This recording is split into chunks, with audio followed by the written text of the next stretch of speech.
शुरुआत करते हैं लोहारू की राजनीति में। लोहारू की राजनीति अक्सर हमेशा से ही अलग की राजनीति रही है, क्योंकि यहाँ की राजनीति की बात करें तो 1966 के बाद जब 1967 के अंदर यहाँ पे चुनाव हुए थे, तो उस समय से लेकर के आज 2024 के अंदर चुनाव हो रहे हैं, उस समय से लेकर के यहाँ अब तक की राजनीति में बहुत अदल-बदल रहा है। चौधरी बंसीलाल जी हरियाणा के मुख्यमंत्री, चौधरी भजनलाल जी हरियाणा के मुख्यमंत्री बने।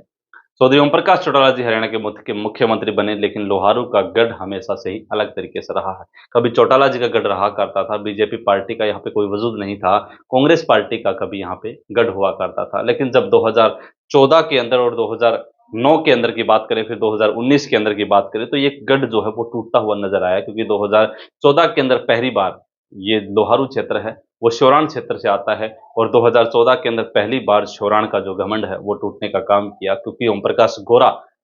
जो है वो नॉन शोराण थे और इनेलो पार्टी से वो शोराण के व्यक्ति को हराने में कामयाब हुए और वो विधायक बने थे। उसके बाद 2019 के अंदर फिर दोबारा से एक मुकाबला बना, जिसमें जेपी दलाल जी भारतीय जनता पार्टी से चुनाव लड़ रहे थे, और 2019 के अंदर ही कांग्रेस पार्टी से सामने थे सोमवीर सिंह। तीसरी बार की बात थी, दोनों दो दो बार हार चुके थे। नारा लगना था कि शायद हैट्रिक हो सकती है, और शोराण क्षेत्र से दोबारा से एक व्यक्ति मैदान के अंदर था और शायद उनको जीत हासिल होगी, लेकिन जीत हासिल नहीं हुई और जेपी दलाल जी पहली बार लोहारू से विधायक बने, और विधायक ही नहीं बने, भारतीय जनता पार्टी में वो रह करके कृषि मंत्री बने, और कुछ समय बाद वो वित्त मंत्री बने। अभी फिलहाल वित्त मंत्री हैं, लेकिन 2024 के अंदर का पेच बड़ा अच्छे तरीके से फंसा हुआ है कि लोहारू के अंदर जो जेपी दलाल जी टिकट जो है वो तय हो चुकी है, भारतीय जनता पार्टी की तरफ से चुनावी मैदान में है, और वो अपना चुनावी रथ को लेकर के जनता के बीच में जा रहे हैं। लेकिन तीनों नेताओं की बात करें जो प्रबल दावेदार थे कांग्रेस पार्टी के, वो दिल्ली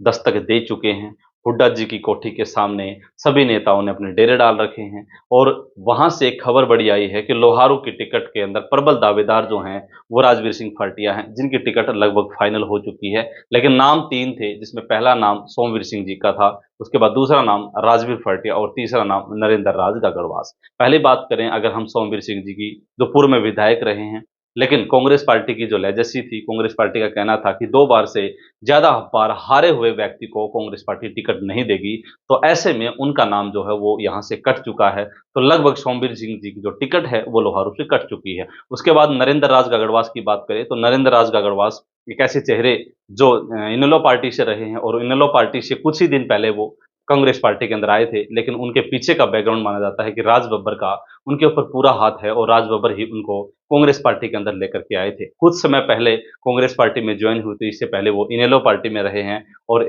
जिला पार्षद भी रहे हैं, और जिला पार्षद के तौर पर उन्होंने अपना इस्तीफा दिया था। और मजबूती यहाँ के लोगों का कहना है कि राजवीर सिंह फाटिया और नरेंद्र राज गागड़वास आपस में चुनाव लड़ चुके हैं। जिला पार्षद के चुनाव के अंदर नरेंद्र राज गागड़वास राजवीर फाटिया को हरा चुके हैं। तो ऐसे में लोगों का कहना है कि नरेंद्र राज गागड़वास राजवीर फाटिया से मजबूत हैं। लेकिन अगर हम राजवीर फाटिया की बात करें,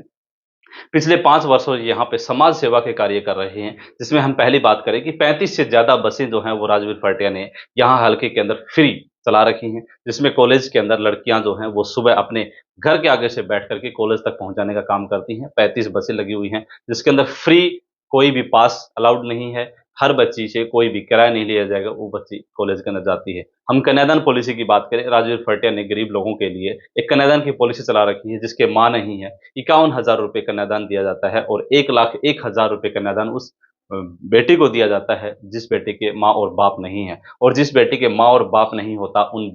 घर के ऊपर जब राजवीर फाटिया पहुंचते हैं तो गरीब की आंखों में आंसू आ जाते हैं कि एक माता पिता उनके आशीर्वाद देने वाले नहीं है, लेकिन एक मसीहा के रूप में जब राजवीर फाटिया 1,01,000 रुपये कन्यादान करने जाते हैं, तो कहीं ना कहीं वो एक सहारा बन के वहां पे आते हैं। तो ऐसे में राजवीर फाटिया ने गौशाला की बात करें तो ऐसी कोई भी गौशाला नहीं है। लोहारू हलके के अंदर लगभग 100 से ज़्यादा गांव हैं, और 100 से ज़्यादा गांव के अंदर जहां पे भी वो गए हैं, कौवों के लिए हमेशा तत्पर देखे गए हैं, और 5 लाख, 10 लाख, 11 लाख जहां पे भी उनका